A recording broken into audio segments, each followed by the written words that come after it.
Yeah, I said it ain't no running.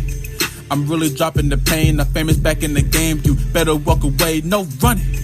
I really do what I do. I'm breaking just like the news. 40 field experience. NXT in the current. Dang, why is just yell at me like that? Scare the crap out of me. You ain't got to work, so it's okay. But tomorrow is Mother's Day, sir. You don't know what I'm doing for Mother's Day. It will last at least an hour and a half. Fine. All right, man. 40 field experiments from WWE Developmental.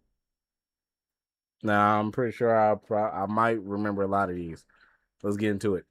NXT in the current day is great because you can throw things at the wall and see what sticks. This is why it's awesome that it does exist. Trick. More fun than a Raw Tony SmackDown. D'Angelo. I do believe it's been designed that way. Of course, I the thought idea dude of a was Johnny developmental Sins brand has been around for a long old time now, and look, you can't hit home runs every single day. And actually, it is better to drop the ball. Oh my God, Adam Rose. I do believe that is how we learn. So let us get in our time. Adam Rose, man. In time, obviously, to see who stepped into the spotlight before we had to rethink things. They say 25. I thought they said 40. Eli Cottonwood. Eli So we start off with a Cottonwood. difficult one. Promo we're going. I remember Eli Cottonwood. He was on the NXT show, right? I think I remember Eli Cottonwood. You said whatever happened to Buddy, the Olympic wrestler guy. He left WWE. He went to go play in the NFL, and then all of a sudden, yeah, now you don't hear from him no more. So I don't know what happened to Gable Steveson. Yep, he left WWE, went to play in the NFL for the Buffalo Bills, and after that, nothing. So yeah, to talk about did derail Eli Cottonwood, but man, all things considered, I remember Eli This Cottonwood was though. during a time when NXT was more of a game show than a Yep, third brand, I remember and that. therefore the roster were basically contestants. It meant they had to do weird challenges such as cut promos about facial hair. I mean, why not? He's a was given Eli. moustaches Alex before going on this Riley. incredible I didn't even see tirade Alex about how Riley. he didn't have I saw one, Bo. but maybe he should. I mean, not His Bo, fellow rivals Bray. also Look at low key.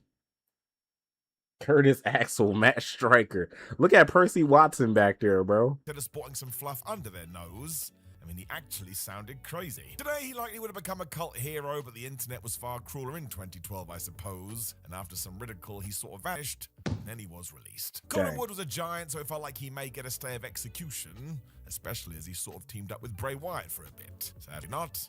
This was the end. Number 24, Damager versus Doug Basham. In the early 2000s, OVW took these two on their developmental show. My gosh, they made one hell of a rivalry. If you go down the rabbit hole, you will see Damager and Doug Basham engage in all-out wrestling war. Who the heck is with hardcore Damager? fans praising it. Why wasn't this stuff happening on the main roster? Well, I'm about to tell you. Because given the noise, we did call them up, and the first thing we did was make them the Basham Brothers. That's right, they became a team. Now, if you only watch Raw and SmackDown, you They were know both the this. Not Basham only did it Brothers. Okay, ruin I their remember program in Doug. WW, but it left Doug and Danny, as they were now known, in no man's Doug land. and Danny Vince Basham. McMahon Okay. didn't care about tag teams in 2003. Curtis Whatever Axel heat they failed pulled up because was he now didn't use gone. the hitting What was the name. point in that? That is not true. That's not true. Curtis Axel didn't fail because he didn't use the hitting name. He failed because, for one, he was in Nexus. He was cool in Nexus. Then once he got kicked out of Nexus, they tried to let people know, like, hey, this is Curtis Axel. His dad is Mr. Perfect. So you know what? Let's give him Mr. Perfect's theme song and have him do everything like Mr. Perfect. And then he was a Paul Heyman guy, and you know, at least he won the IC title. But yeah, he wasn't popping as, like, you know, they were trying to make him Mr. Perfect 2.0, and it was not working. He would have went a lot further.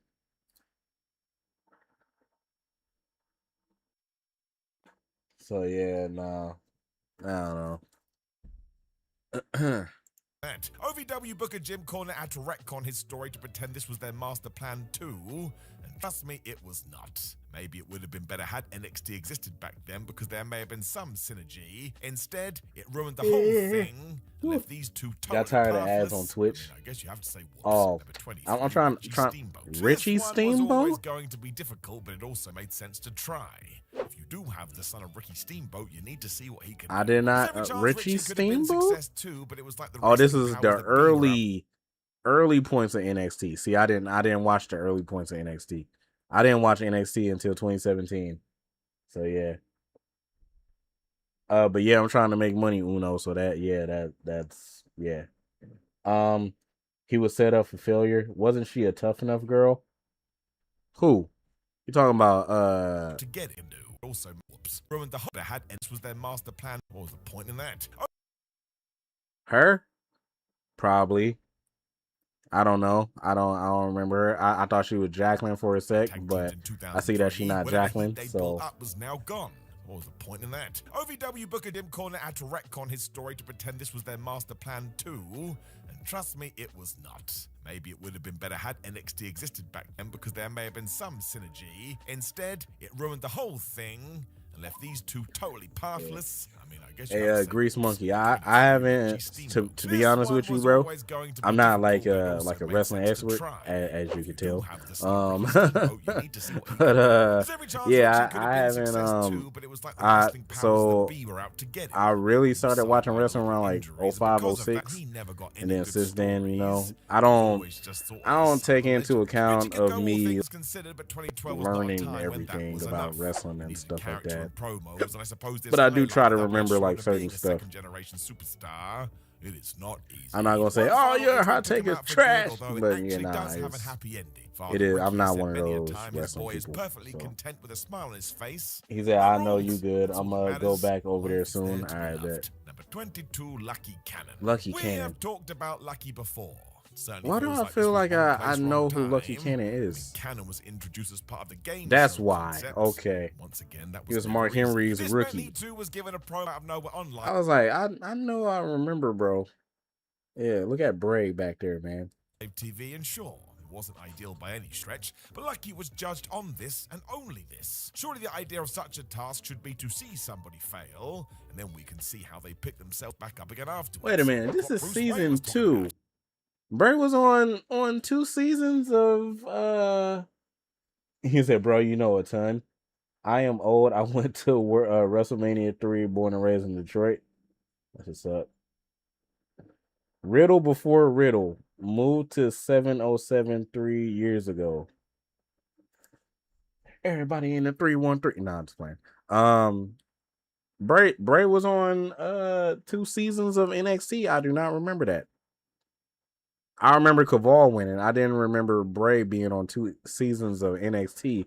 I remember him being on season 1 for sure because I was at the very first episode of NXT when it premiered. But yeah, I did not remember Bray being on live TV, and sure, number 2. Wasn't ideal by any stretch, but Lucky was judged on this and only this. Surely the idea of such a task should be to see somebody fail, and then we can see how they pick themselves back up again afterwards. That's what Bruce Wayne was talking about. WWE Bray got a eventually tried to little make love him a 'cause his womanizing dad. heel in his second year, but this felt like it wasn't giving Look at the attention Maurice, it would man. need to actually get anywhere. It's just an uphill battle. Cannon will be released in 2011, and after a short independent run, certainly seems like he hung up his boots. That's another one, so I'll say it again. Bray and Just Bo, hope actually. he's happy. At least he gave it a go. And really, he did get quite far. Ain't too shabby to have WWE on your resume. Number 21, Jacob Novak. Jacob Novak did stand alongside the likes of the Future Fandango at EC3, and hey, some sort of potential across the board. Just needed to be harnessed. Sadly, one of the challenges given to Jacob was Hey to man, verbally this dude looks like B-Rad from Malibu Most Wanted. Bro, why? Look, even Charles looking at bro like, bro, he looks like B-Rad from Malibu Most Wanted with braids. What was JCG doing to this dude, man? I don't remember this dude. What in the world? B-Rad G's in the heezy. What in the world? Regal before a match. Given Novak had nowhere near the They experience, did Fandango he got dirty. wrecked by Regal, because of course he did. Dude To had William ring Regal, seals. he is one of Fandango? the Oh, all-timers. Look at Fandango's his fire. career. The match was then just mostly okay. What do you mean because Fandango? Novak couldn't hang, Fandango he just eventually decided he wrestled wasn't and it. Hey, yeah. maybe management was right, So- but the decisions came so fast. If you had taken a liking to him, you must have been mystified. One day he just vanished. It was never to be seen again. I mean, we probably should have put his picture on a milk carton. Number 20, Bo Dallas. Bo The babyface Dallas. version. That heel version, good grief, it's what made me fall in love with NXT originally. Before he became the dude who thought he deserved it all, though, Bo was pushed as a sort of happy-go-lucky good guy. Yeah, fans didn't take to it. WWE must have been keen as he won a Mint Battle Royal to get in the actual Rumble, and not long after that, he defeated Big E to become the NXT champion. Big E at the time felt unstoppable too. This was a huge Look deal. who his pro Soon is. after, though, the NXT crowd just decided they didn't want to wait around anymore, so yeah, they turned on Bo's ass, and best that guy, he leaned right into it and it ruled. The Bo leaves stuff while just ignoring the clear hate. Dare I say it was wonderful. It also goes to show, I suppose. Doesn't actually matter if you try and fail. I ain't gonna lie, the Bo Lee stuff was fire. The Bo Lee stuff was fire. I got a whole Bo Lee shirt in my closet somewhere. But yeah, I used to rock with Bo Dallas heavy. I used to rock with Bo Dallas heavy. That's the whole point. I feel like I'm repeating myself, but if something isn't clicking, just going switch it could actually find some magic. Number 19, Leia. Oh my God.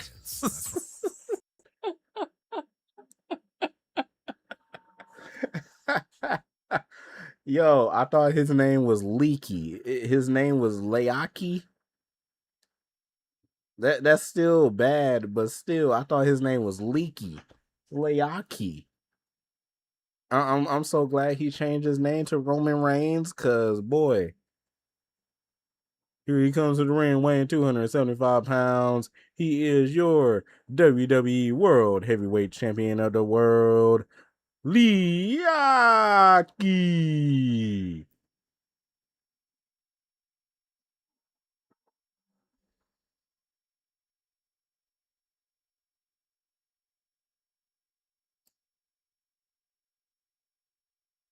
All right. Right, tied into what we just said, this was version 1, not Matt Hardy. It's why I really don't mind it, because what, you're gonna start him off as the tribal chief? Of course not. Leaki, as he was known, was the most cookie-cutter babyface ever. For some reason, he loved to shout his name. He used that to become a pretty standard arrogant heel. Leaki. That was a bit more intriguing. You could see a little bit of the head of the table within that character. His athleticism is obvious too, when you can tell why WWE wanted him to figure it out. The man has something. That's why they put him in the Shield, even though you could have said he would have benefited from more time in NXT. Once again, let's look at the results. It was not an easy ride, and this certainly wasn't a success, but we did get there. Sometimes John Cena is right.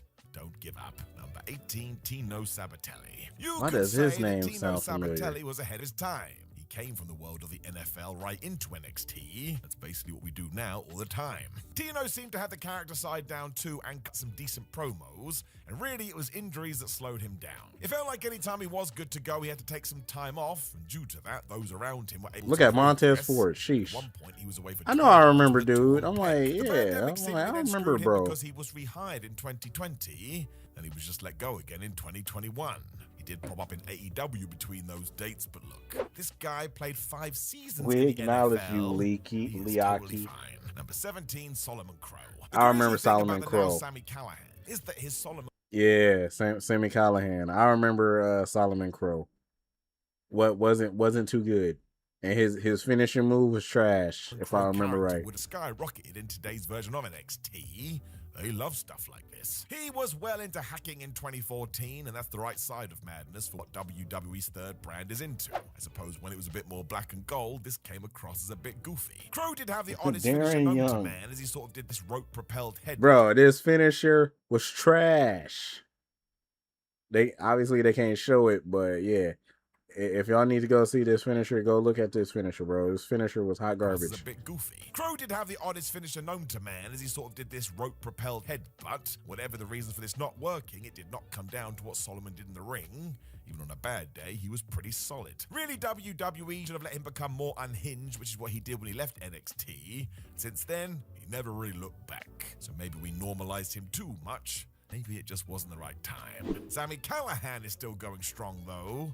He has had one hell of a run. Number 16, Andy Levine.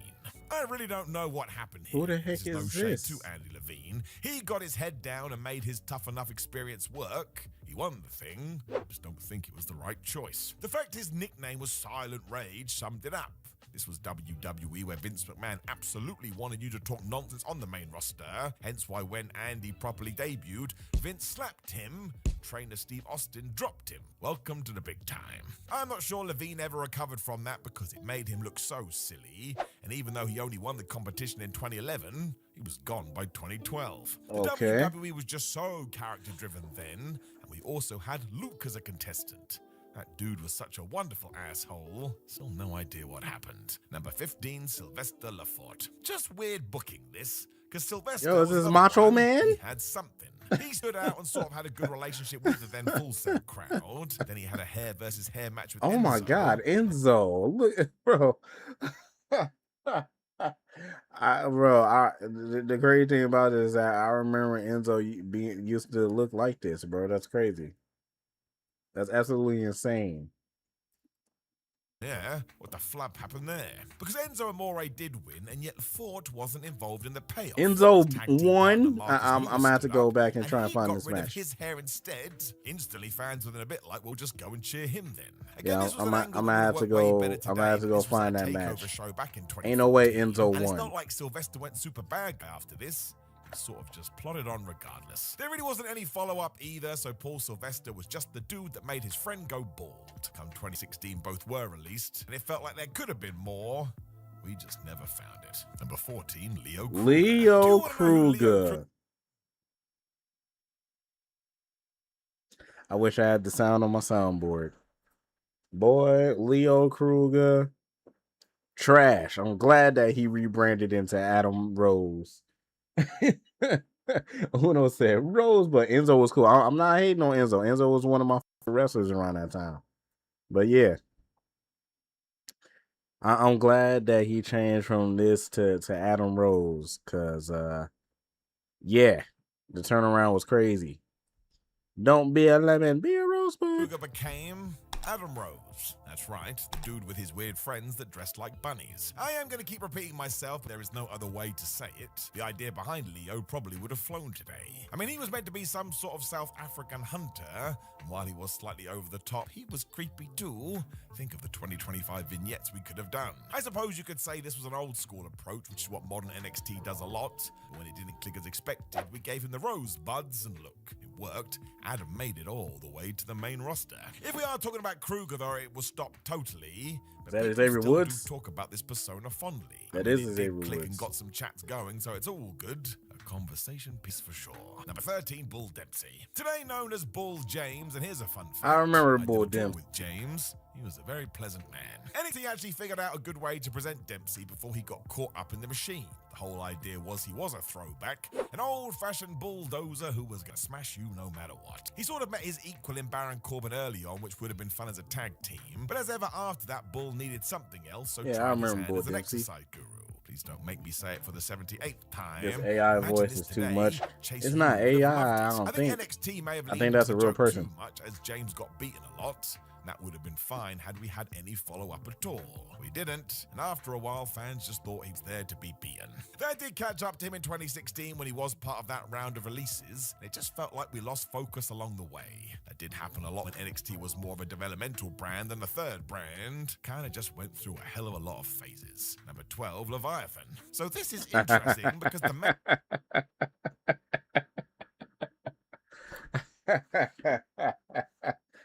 Oh man. Ah. Well, we know who that is.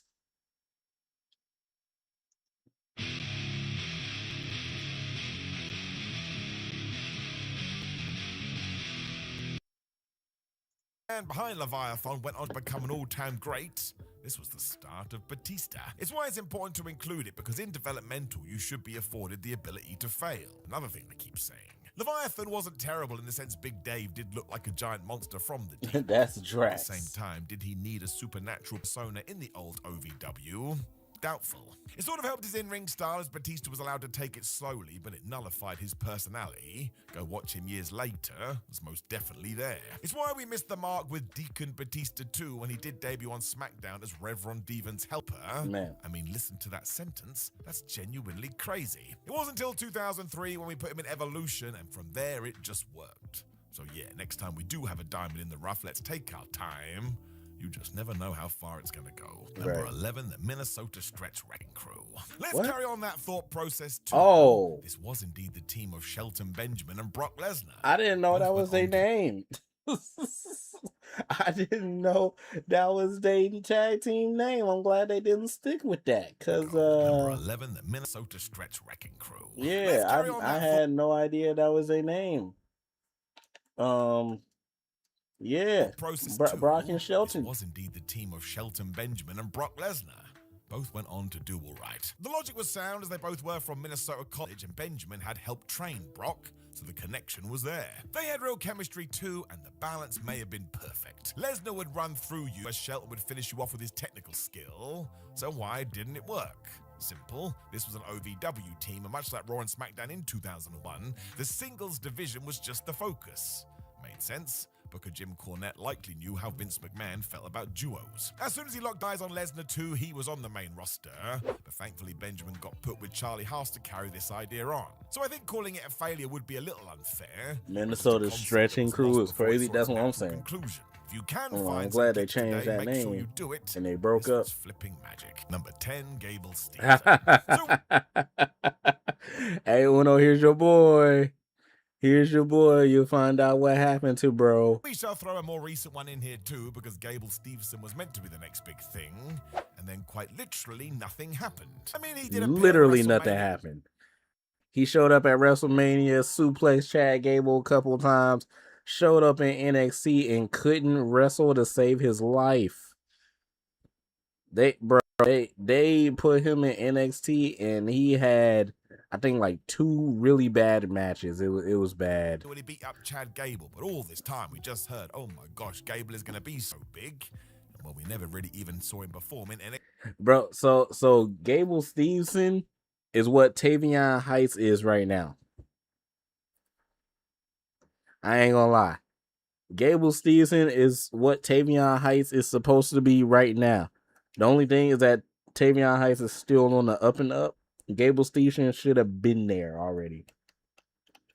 Gable Steveson should have been, if Gable Steveson was still in NXT, he should have been on the main roster with Trick and Oba in that class. But man. NXT. Then he had that match with Baron Corbin, who can have a good fight with anyone. And well, the less said about it, the better. Yeah, that match was trash. Kind of sums it up, and it just felt like Gable Steveson and WWE never saw eye to eye. I really would like more information about this, and because it is wrestling, I'm sure somebody will talk about it eventually. But there are some funny quotes out there too about how Gable saw the wrestling business. Dare I say he may not have taken this seriously. Deep down his tum-tum, he just wanted to go back to amateur wrestling. Again, watch this space, because one day we will learn. The 9, Kona Reeves. Kona Reeves as the Kona Reeves. I remember this dude. I thought Kona Reeves was gonna be something. I thought Kona Reeves was gonna be something in NXT one day, boy. Nope, gone immediately. Gone. Like, what?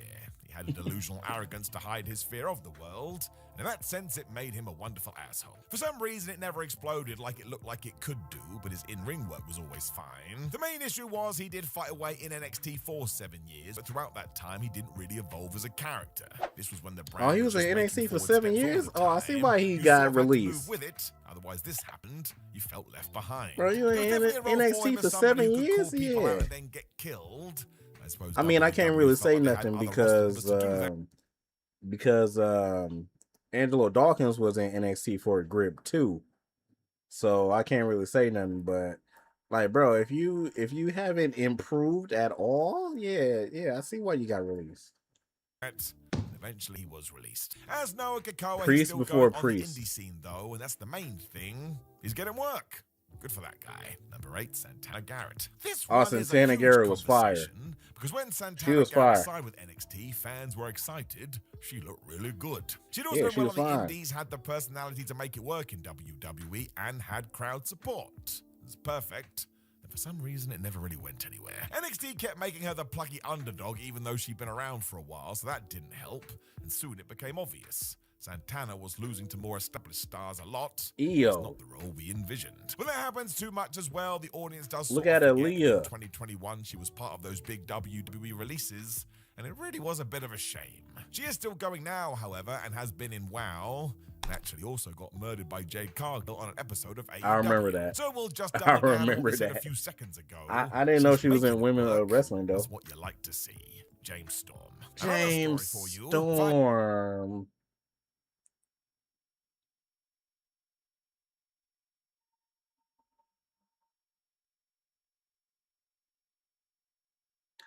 I ain't gonna lie. I kind of do want to know what happened with James Storm in NXT, because James Storm showed up for one NXT match and that was it. I remember him popping up in NXT because that was around the time that Bobby Roode was there too, and I'm like, oh snap, we about to get beer money in NXT, fire. And he showed up for like one NXT match and then dipped. I'm like, what happened? I don't know what happened. So I want to learn what happened. Is that yo, Lizzie Rain? Look at Lizzie Rain down here. Is there anybody else that I know? Lizzie Rain. I thought this was for a sec. James Storm, Simon Miller. I think that's it. But yeah, Lizzie Rain. 5 days before I recorded this video, I faced James Storm in UK independent promotion UPW. See, this is Simon Miller. Super kicked me right in the face. Thank you, James. The best part of Storm's story in NXT is that he called all the shots. The irony. If we go with the rumor mill too, WWE tried to sign him on multiple occasions, but the cowboy knew his worth. So he didn't fail at all. He just got offered more money by TNA, so he went there. Okay, Even though that he was makes only sense. in the NXT brand for a cup of coffee, he still made things click. Fans knew who he was, Storm knew what he was doing. If anything, going back to TNA just surprised the audience. It felt like we were good to go. He would have made the main roster, no problem. The man is still going strong today, though, so it's another one. Know your worth, believe in yourself. Who the flub knows where you'll end up. A 6 Zion Quinn. Bro, see, Zion Quinn, I thought Zion Quinn was going to beat something too. Zion Quinn was basically around this time. I thought Zion Quinn was going to be the next Roman. I ain't going to lie. I thought Zion Quinn was going to be the next Roman. The only thing is that Zion Quinn didn't really have a character. He was fire in the ring. He was good in the ring, but he didn't really have a character, and it kind of like fizzled out, bro. At least he got Harley Cameron. I ain't gonna lie. At least he got Harley Cameron. He a lucky man. Lucky man. But yeah, I thought Zion Quinn was gonna be something for real. Seemingly had it all. Big, he was athletic, and he seemed to know what he was doing. But much like other people on this list, he spent 6 years in NXT, and before long, well, you've seen it, doesn't seem like we're changing. What exactly are we going to do? He did have some really good matches there as well, but it never felt like the character moved forward. He absolutely could have benefited from more stories like the ones he did with Quincy Elliott, because they were fun. Quincy He made Elliott it to the main roster. Maybe that was the issue. Because it was 2023 where he became a free agent for either Raw and SmackDown. Kind of went after Gunther's IC title. I mean, he was in that #1 contender battle royal when the Viking Raiders threw him out. That did kind of make him feel like he was in the background. Soon after that, Bron Breakker wrecked him in 6 seconds, and that was that. Man. He was released. Sort of felt like WWE just didn't have an idea, but look, the real-life Daniel Verdot has an incredible rugby career. He's another one that is. He used to play rugby? Number 5, Michael Tarver. Sadly, Michael Tarver. Yo, they getting down to the good ones. Yo, they getting down to the good ones, bro. Michael Tarver. What happened to bro? I think I follow him on TikTok now. He done got bigger, but man, what happened to bro? Is remembered Real ones know Michael Tarver. That's not fair. He really suffered after the group had been called up, because once John Cena had finished them off at SummerSlam, there was just no place for some of these dudes to go. Even Wade Barrett had a rocky road, and he was the flippin' leader. If there had been any commitment to the side characters, Tava would have been fine because he knew what he was doing. It just didn't feel like anyone even remembered he was around because he was never featured. I really do think this one is a shame, and we could have easily have done so much more, but we just didn't. How many times have we heard that story in wrestling? Number 4, CJ Parker. I mean, today, he is Juice Robinson. I was just about to say, what's the CJ Parker Juice Robinson? Yeah, I forgot, man. It was a lot of like people from AEW that was in NXT before, and now they're in AEW. But what's my guy's name? Juice Robinson is one. Dang, what's my other dude name? I forgot. The dude that's dating Ruby Riott. So yeah, all of them was in NXT at one point too.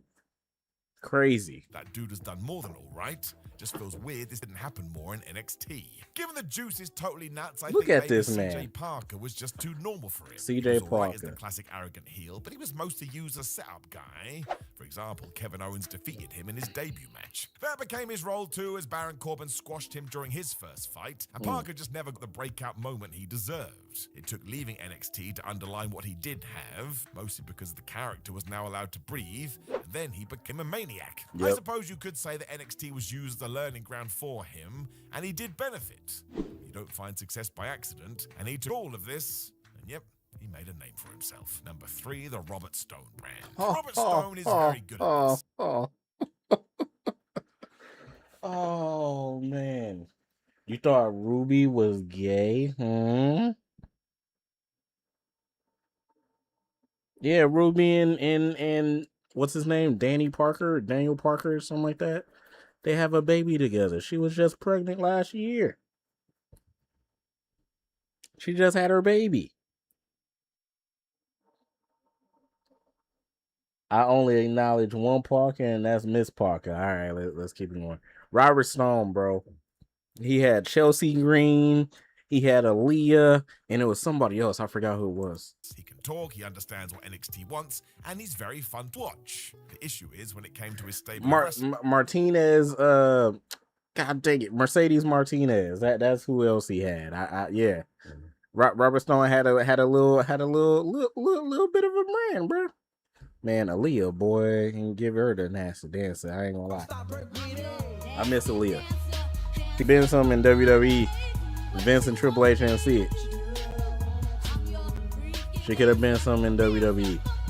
Mercedes Martinez too, but the only thing is that Mercedes Martinez was already old in NXT. I think around this time she was already like 40 something in NXT, which is kind of wild. But Mercedes Martinez was fire though. It's just that in NXT she they watered her down. I knew Mercedes Martinez from Ring of Honor first, but when she came to NXT, they watered her down like crazy. He said Aaliyah was Lord. Aaliyah. Yeah. And it sort of fell by the wayside. Notable names were Chelsea Green, Mercedes Martinez, Aaliyah, and Jessie Camilla. And apart from Chelsea, the other 3 were released. Let's be honest too. Green also got let go, but she was so good she found her way back. Thank goodness for that. They just lack direction, and while I love goofy wrestling, it is for life, I think NXT saw them as too much of a punch. I remember this too. Remember when Rhea Ripley was going to have to join them if she lost the match? Well, she won, and that meant she didn't have to. That is the most non-wrestling thing ever. That kind of wraps it up in a nice little package. Number 2, the Forgotten Sons. Oh, man. Boy.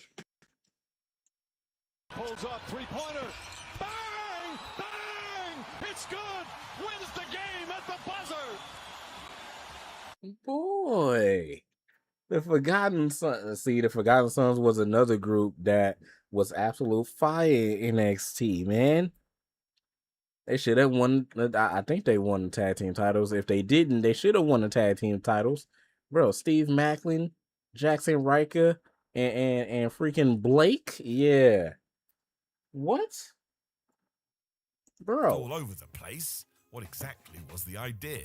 Obviously, they were meant to be a military-inspired faction filled with disenfranchised veterans who had been forgotten by their country. Now, that's some heavy-handed stuff, but the way they played it sort of meant they were sympathetic heels. That's not a thing, those two words don't go together. Creative also didn't know what to do, so soon they just became angry people, and it felt like they got called up to the main roster with lies in mind. That guy performed better on Raw, maybe these dudes will too. Nothing changed because up there WWE still had no idea what this was meant to be, which is when Jackson Riker made some really controversial comments, and soon they were all let go. Thankfully, Steve Cutler went on to become Steve Macklin, who's had a great run in TNA, whereas the other two seem to be done with wrestling altogether. Number 1, Tony Storm. It is just mad what WWE... Don't stop, break it up.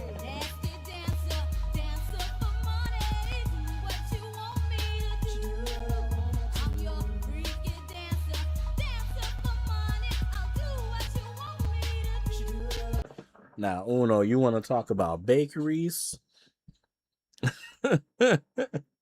Uno, you want to talk about bakeries?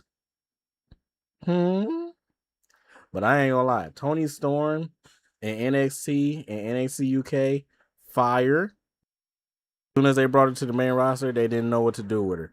They put her in a feud with, I will always remember, they put her in that feud with Charlotte Flair, and Charlotte Flair threw a pie in her face, and then she went packing to AEW.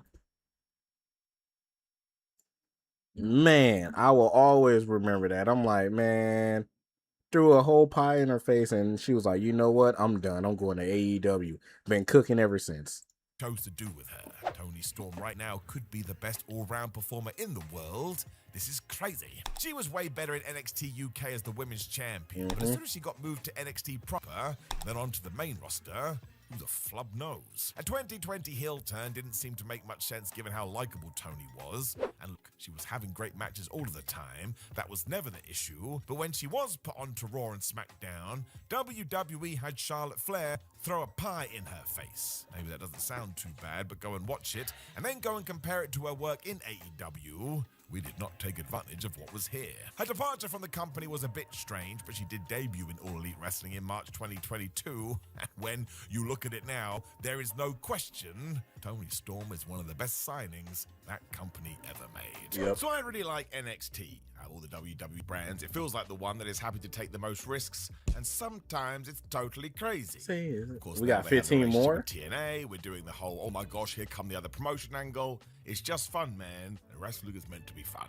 Of course, the idea of NXT is still to take brand new wrestlers and turn them into superstars, and we have seen many of these. I mean, look at Oba Femi right now. If that guy doesn't main event WrestleMania one day, something has gone very wrong. Sadly, on occasion, however, there are people that should be pushed up to the main roster, and for one reason, it never happens. So sit down with me as we do go through this, because I am Simon Miller. Okay, and it's 15 more experiments from WWE Developmental didn't really work out. What's some more? Number 15, Blue Pants. I remember Blue Blue Pants. Black and Pants. Gold NXT, where once again it was just nuts. And even though a lot of what we saw in the ring was essentially the independent scene just shone in WWE, I remember Blue every Pants. now and then somebody would come along that just stood out, and we did something fun with them. Enter Lever Blue Pants Bates. Now, you could call her a cult hero, but that doesn't really do her justice or underline just how remarkably over she was. You absolutely shouldn't sleep on this, though, because she had so many cool moments in NXT, she just knew how to interact with that audience. Amazingly, she only wrestled 10 times on the show in 2015. When she was first introduced, it was to take on Carmella and ultimately lose. In fact, she lost all but one of her matches, but once again, the fans didn't care. They were just into the gimmick.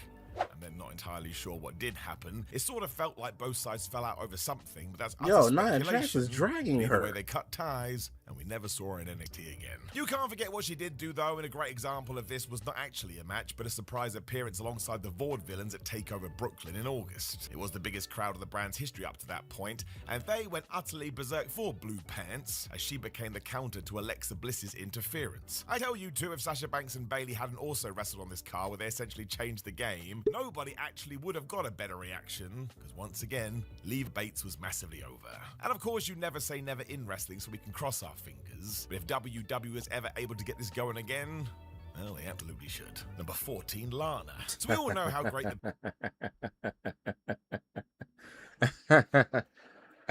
Now, which character are they talking about? Are they talking about the NXT character of Lana, or are they talking about the Lana after? Well, I'm assuming they're talking about NXT character Lana.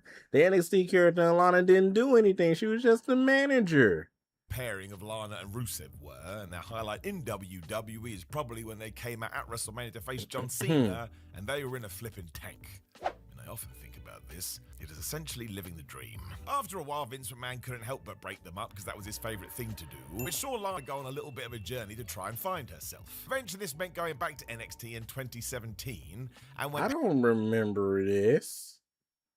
She went back to NXT? April rolled around, well, she did try a new gimmick at some live events, which essentially we could describe as a... Oh, she went back to NXT to do this version of Lana. Okay. I don't remember her going back to NXT for it, but they say NXT live events. All right. Danced focused persona. There was a mystery woman with her as well, and the only way to describe this is Lana put on a bunch of denim, and yes, she then wiggled her hips all the way to the ring, and it was just a little bit awkward. Now, I don't know if that was the intent or just how it went down, but the one thing I do know, and you can see this on the internet right now, is that the reaction to this was not overly good. In fact, fans thought it was pretty damn bad. I think mostly it was because we'd already found the perfect role for Lana, and now for some reason we were trying to eke away from it. And the main word that was used to describe this was cringy. I mean, it was a little bit cringy, but fair play to Lana. I mean, he's right. This, and at least she committed. Was that at That was WrestleMania? never going to work. I mean, what even was it? What was the benefit of dancing to the ring? Nobody ever. You talking about the knows. tank, The or you music talking was about also something pretty something darn else? weird. There was an immediate retooling because before long she was just put in a ball gown and made to look more elegant, and that really was more in keeping with the theme and persona needed.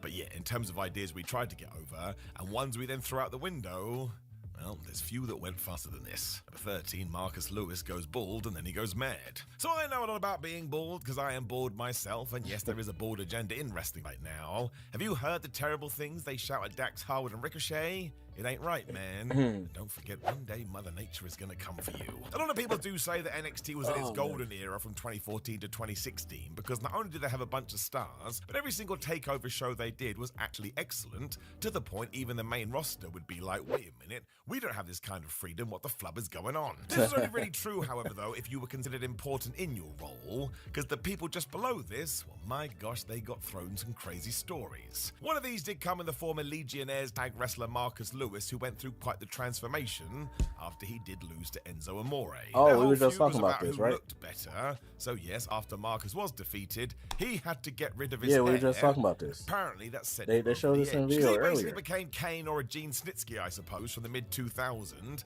And yes, he turned on partner Sylvester Lafort because once again he couldn't handle this change. He then had a program with Tyler Breeze at the end of 2014, and of course lost and lost and lost. Bayley versus because Sasha is there's one of no the other way for greatest me to put women's this. He didn't matches have ever. any Yeah. hair. That's about as deep as it went as well. and That's no, I not did even not mean debate. that as a pun. This pattern just continued on until he was released in 2016, and sadly that wasn't a surprise. I mean, you can find snippets of this on the internet, and I doubt anybody is gonna go, man, there was potential with this. I think somebody just accidentally sneaked on the creative sheet, just translated it as, okay, we'll make him bored and crazy. Let's not do this again. It was dumb. Number 12, Angelo Dawkins. Angelo Angelo Dawkins. Dawkins has been around a long time. In fact, he was in NXT all the way back in 2012. Yeah. And in case you can't do maths, as of me talking to you, that is 13 years 13 ago. years in NXT. Wait, no, that's a lie. Nah, he was in NXT back in 2012 all the way up until like 2017 or like 2018. So yeah, about 5 or 6 years. It's an amazing tale, though, because it is a story of perseverance, patience, and consistency. And right now, he is better than ever. Like, the Street Profits are a great tag team, and Montez Ford has all the potential in the world, but so does Dawkins. That man can go. Of course, before he got into this duo, though, Angelo was being booked as a singles wrestler, and his gimmick was kind of, I am just so happy to be here, even though I keep losing. He was always super happy. What He wore a the heck is this? I don't remember. I don't remember this gimmick. I remember the gimmick with him with the singlet. I remember that gimmick. I don't remember this gimmick. What the heck is this?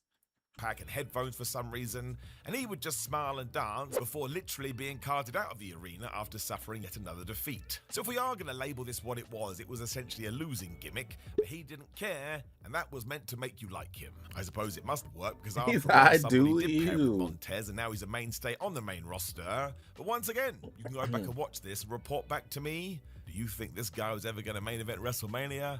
I think not. Number 11, Nico's Ricos. So you can see a picture of Mr. Ricos or Mr. Ricos potentially on the screen right now. And yep, that is some interesting ring gear. But at least you know where he was from. He was Greek. Sadly, Nico didn't do all that much and essentially was a one and done kind of a dude. Although he did get beaten by Keith Lee during the Limitless One's Breakout 2019. He actually got a final shot for the WWE proper as one half of the inadvertently hilarious tag team. This old 90s college student, college dropout TV character. That's what I'm saying. On Raw. They were essentially a modern-day Mean Street posse, and yes, were brought in just so the Viking Raiders could absolutely pillage him. And ever since then, he's been quite the regular on the independent circuit, and even had a couple of matches in 2025 for Titan Championship Wrestling in New Jersey. So that Mother Hubbard is still going. Doesn't actually feel like he's going to make it back to NXT, but the guy that's actually from Sparta, New Jersey, quite clearly does enjoy professional wrestling. Sometimes that's all you need. Your goal doesn't have to be to become the biggest wrestler ever. You could just be happy with bouncing around. Number 10, Oliver Gray. So this is a weird one for me to talk about, because Oliver Gray is British legend Joel Redmond, who I have wrestled and actually trained with, so I can tell you firsthand over on these shores. Well, that Mother Hubbard knows what he's doing. If you do go back to 2012, he was actually one half of the NXT Tag Team Champions, and yes, he stood alongside Pac, who of course then was Adrian Neville. The duo somewhat unexpectedly defeated the Wyatt family in a tournament final in February 2013, but very sadly, Gray, as he was known at the time, suffered a horrendous injury when he went down with an anterior cruciate ligament problem. It meant that Bo Dallas had to step in as a makeshift champion, and then these two did lose the belts to Luke Harper and Eric Rowan in May. The issue was 12 months later, when Oliver finally returned to NXT, it had just changed so much, he had essentially been lost on the shuffle. I mean, Neville had gone on to become the heavyweight champion of the brand at that time, and really no one ever sat down and figured out how Oliver Gray could fit back in. He did fall short in a battle royal to determine a number one contender for his former friend's gold, and really we should have let him win that. The story would have told itself. He did soon get released, but again, Joel Redmond did return to these shores and went over to All Japan, and he absolutely kills it. And I can tell you firsthand, if you ever do see him live in person, you'll be like, oh my gosh, that dude can go. Number 9, Tim Weiss. And this is actually amazing, because Tim Weiss is actually a former Bayer Leverkusen youth goalkeeper. He's also one of these dudes that somehow combines soccer with wrestling, and they seem to be increasing as the years go on. He got offered a spot in the Performance Center back in 2014, probably because even by that point, WWE was going, do you know what we want to make more of? Athletes that become sports entertainers. Let's start here. Now, his big break kind of came in 2017 when Weiss joined Cesaro to defeat Bo Dallas and the Shining Stars. And yes, that went down at Munich House Show, which makes all the sense in the world. He'd also gotten way bigger at this point because, of course, he wanted to become a superstar. When all of this got really bad, because it turned out this match was going to be a one and done. We never really heard much else from him after that, and by 2017, he had left the organization completely. It's such a shame we can't report more on this, because who knows what his potential was? Who knows what would have happened? I mean, by the time the NIL program began, it always felt like sports people got way more leeway than anybody else. I guess we'll never know. Number 8, the original Ascension. The original many fans Ascension. do forget there was actually the original Ascension, who were not the Ascension that would eventually make it to the main roster. In the early 2010s, they were already doing their act in FCW when they were brought across to NXT, and this was Connor O'Brien and Kenneth Cameron, or Bran from TNA, and the guy that would eventually go on to become Connor. The thing is, though, this version had an entrance that was seriously impressive for the time, as they spliced pre-recorded B-roll with live footage, and they just came across as so damn menacing. You can go back and look at message boards from the time. Everybody was like, well, we should call these two dudes up. They're probably going to reignite the tag team scene. There was also a mini feud with the Usos in 2012, and in between all that, man, the Ascension Connor, just bro. absolutely dominated smaller teams, and that made them even more popular with the crowd. They also looked like they were way bigger than most of the people that NXT were using at the time. Or is that Victor? For all of a sudden, it just fell flat. I think Victor was brought in instead. Oh, no, He still that did was make a name Connor. for themselves up on Raw, but when these two were acting as the team, well, you do have to say it didn't work out, because it quite literally never worked out. It was so damn strange, because they really did feel main roster ready, That's the problem with wrestling. You just never know. Number 7, the Ascension 2.0. So we should probably talk about the Victor and Connor version of this as well, because once again, they were essentially booked like the Road Warriors and told to squash people, and surprise, surprise, that got over. Doesn't matter what era you're talking about, doing such booking is always going to work. They took very little time to plow through the majority of the competition too, and they were fixtures of the early WWE TakeOver Network specials, and eventually became an unstoppable pair of NXT Tag Team Champions. They were booked as heels, but were beloved as babyfaces in the Full Sail because of their work, and actually held those titles for one day short of a full year before they put over Callisto and Sin Cara. The only reason we do throw them in here, though, is because the idea is always that you do get promoted from NXT to the main roster and absolutely smash it. Man, Vince McMahon didn't have any interest in that. In fact, he found out they were meant to be an homage to Legion of Doom, so then made them cosplay Legion of Doom when they lost and lost and lost and lost. Before long, they both got released. This made no sense and kind of told you that nobody from Raw and SmackDown was actually watching the developmental brand. Otherwise, you would not have booked them like this. Number 6, the Mechanics. So here's another name that people have forgotten due to the passage of time. Before they were FTR and before they were Revival, Cash and Dax were simply called the Mechanics. They were called the Mechanics? Who came up with this gimmick? None other than the one and only Dusty Rhodes. Now, of course, FTR will go on to become one of the best tag teams of all time, but the only reason we put the Mechanics in here is because it only lasted for 2 matches. Okay, I was about to say, the Mechanics, because they were going to strip apart their opponents piece by piece as if they were an engine or something, and that they just didn't care.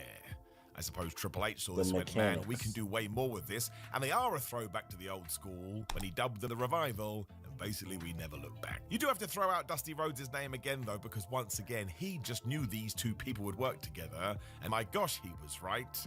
I mean, look where they are now. But in terms of their first NXT idea, or their developmental concept, well, it was a little bit of a bust. Number 5, Saray. So bad time. What happened to her? I thought she was about to pop off. She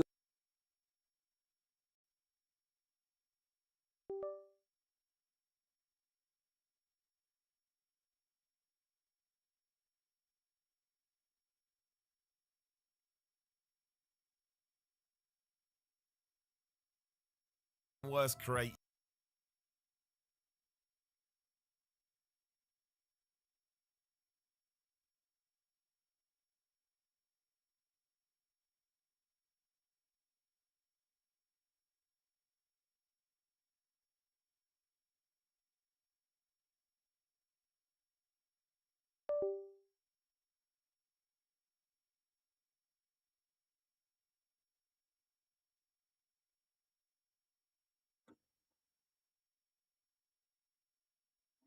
What the heck?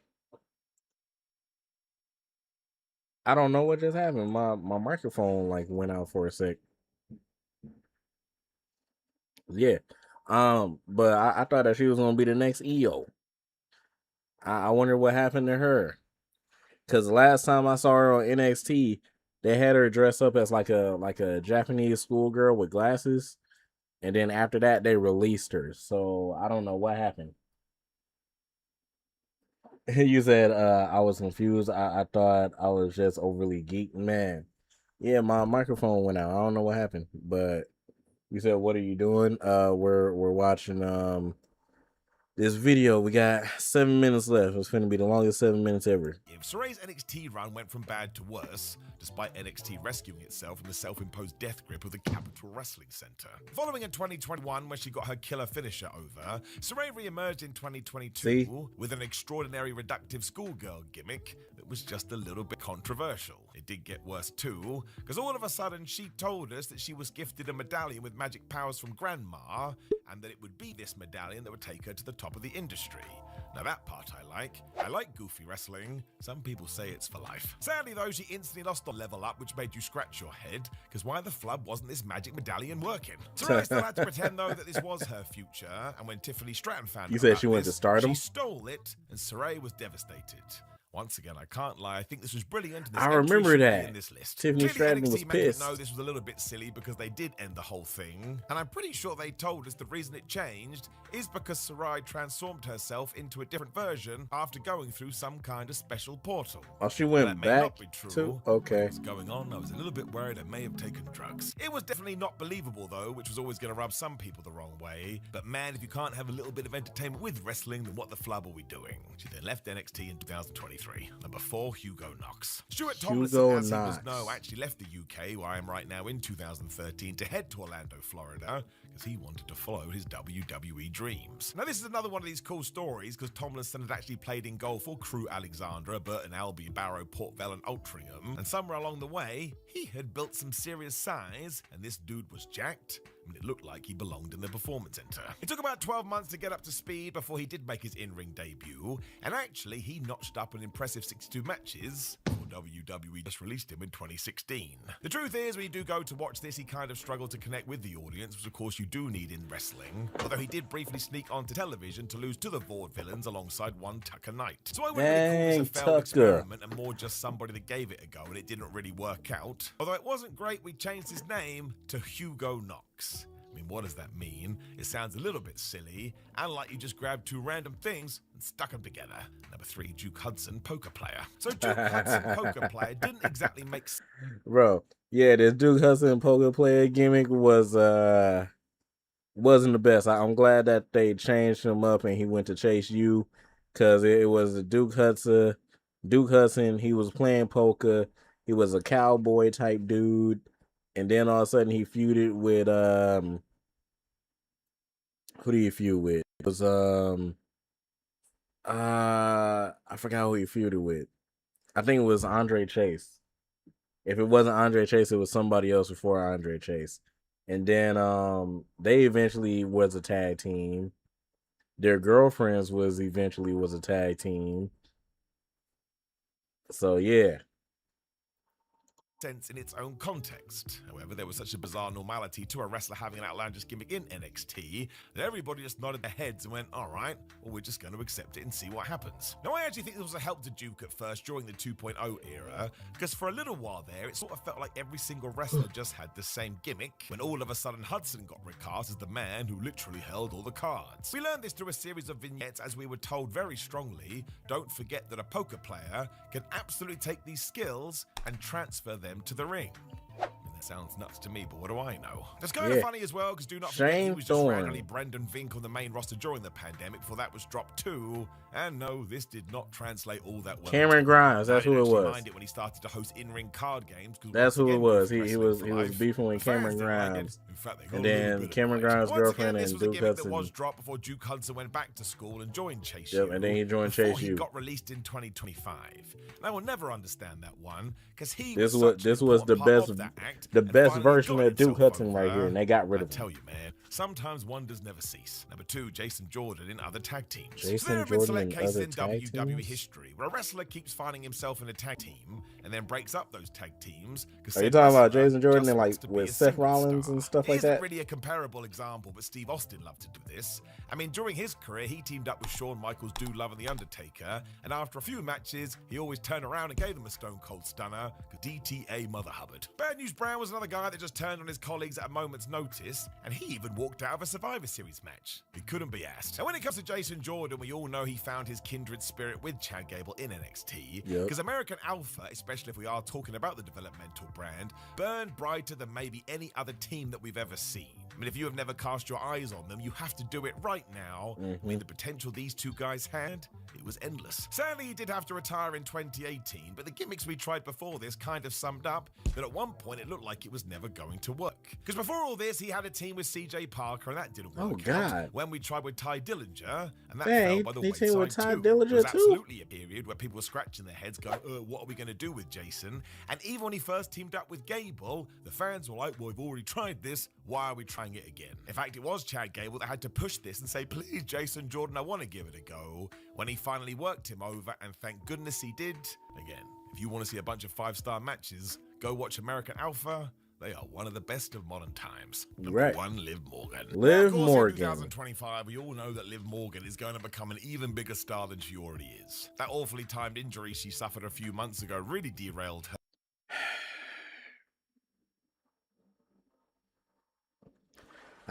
I hate that she's gone, bro. I hate that she's gone. Man, we don't get that no more, bro. We don't get that no more. But it's not going to stop her when she does return. She'll be a babyface and probably be the women's champion before the end of the year. Or maybe she even wins the Flip Royal Rumble. The real name, Gianna She did. Daddio, and yes, I'm not making that up, used to take absolute pelters from fans, though. Mostly when she was down at NXT doing this gimmick. Now, the NXT crowd actually liked what she was doing as the babyface New Jersey character. But what they seemed to have a problem with was that her matches weren't of the standard expected thanks to those that had come before her. And yes, that was essentially the 4 Horsewomen and Oscar. Some people even said that it all felt too similar to Carmella and that they didn't really understand what the future was going to be. Of course, she then got called up to the main roster in the Riot Squad, and while that was okay, well, it was a little bit widdly-piddly too. Now, the one thing I do want to point out here is that you should always take everything you see in NXT with a pinch of salt, because you are quite literally watching people get their sea legs. Often they can be so green and not ready for TV, but the only way to get ready for TV is by having matches on TV. Yeah. It's a chicken and egg scenario. If anybody is the poster child, though, for allowing somebody to have some time to develop in developmental, it is Liv Morgan. I'm totally convinced by the end of 2026 she is going to be one of the biggest stars in the industry, and she has mad crossover appeal too. Yep. It is kind of nuts though if you do go back to watch what she was doing in Black and Gold NXT. It really felt like she didn't know what was coming around the corner, and then a few years later, she figured it all out. I'll be so intrigued to see what the conversation will be in about 12 months' time. I think most people will actually have to admit that she has come so far. So patience, my friends. Patience is a virtue. Oh man. Yeah. W video, man. W video.